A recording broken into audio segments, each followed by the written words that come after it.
Class 12 ইতিহাস chapter 5 প্রশ্নের উত্তর ইন বেঙ্গলি মিডিয়াম। ঔপনিবেশিক ভারতের শাসন। তোমরা সবাই মন দিয়ে শোনো, লেখো, সবাই লাইক অ্যান্ড সাবস্ক্রাইবটা দিয়ে দাও। মুসলিম লীগের কোন অধিবেশনে পাকিস্তান দাবি করা হয়? কোন অধিবেশনে? লাহোর। দি ইন্ডিয়ান মুসলমান গ্রন্থটির রচয়িতা কে ছিলেন? William Hunter. কংগ্রেসের কোন অধিবেশনে পূর্ণ স্বরাজের দাবি ওঠে? লাহোর। 1909 খ্রিস্টাব্দে ভারতের ভাইসরয় ছিলেন কে? Lord Minto. Vernacular press act pass হয় কার সময়? লর্ড লিটন। লর্ড লিটন। 1932 খ্রিস্টাব্দে সাম্প্রদায়িক বাটোয়ারা নীতি ঘোষণা করেন কে? ম্যাকডোনাল্ড। কত খ্রিস্টাব্দে ভারত শাসন আইনের দ্বারা ভারতের ইস্ট ইন্ডিয়া কোম্পানি শাসনের অবসান ঘটে? 1858 খ্রিস্টাব্দে। 1858 খ্রিস্টাব্দের আইন অনুসারে ভাইসরয় উপাধি পান কে? Governor general. মন্টেগু চেমসফোর্ড সংস্কার আইন প্রবর্তিত হয় কত খ্রিস্টাব্দে? 1919 খ্রিস্টাব্দে।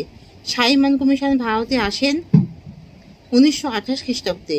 রাওলাট আইনকে কে উকিল নেহি, দলিল নেহি, আপিল নেহি বলে মন্তব্য করেন? মহাত্মা গান্ধী। জালিয়ানওয়ালাবাগের হত্যাকাণ্ডের প্রতিবাদে কে কাইজার-ই-হিন্দ উপাধি ত্যাগ করেন? মহাত্মা গান্ধী। প্রথম গোলটেবিল বৈঠকে ভারতের প্রধান কোন দলটি যোগদান করেনি? কংগ্রেস। নবান্ন নাটকের রচয়িতা কে? বিজন ভট্টাচার্য। মলে মিন্টো শাসন সংস্কার আইন পাশ হয় 1909 খ্রিস্টাব্দে। 1919 খ্রিস্টাব্দে কোন তারিখে জালিয়ানওয়ালাবাগের হত্যাকাণ্ড সংগঠিত হয়েছিল? 13 এপ্রিল। রাওলাট আইন কবে পাশ হয়? 1919 খ্রিস্টাব্দে। 1919 খ্রিস্টাব্দে। কোন দেশীয় রাজ্যে রাজা প্রথম অধীনতামূলক মৃত্যুনীতি গ্রহণ করেন? হায়দ্রাবাদের নিজাম। মুসলিম লীগ গঠিত হয় 1906 খ্রিস্টাব্দে। মুসলিম লীগের প্রথম অধিবেশন বসে ঢাকায়। মুসলিম লীগের প্রথম সভাপতি ছিলেন কে? সলিম উল্লাহ।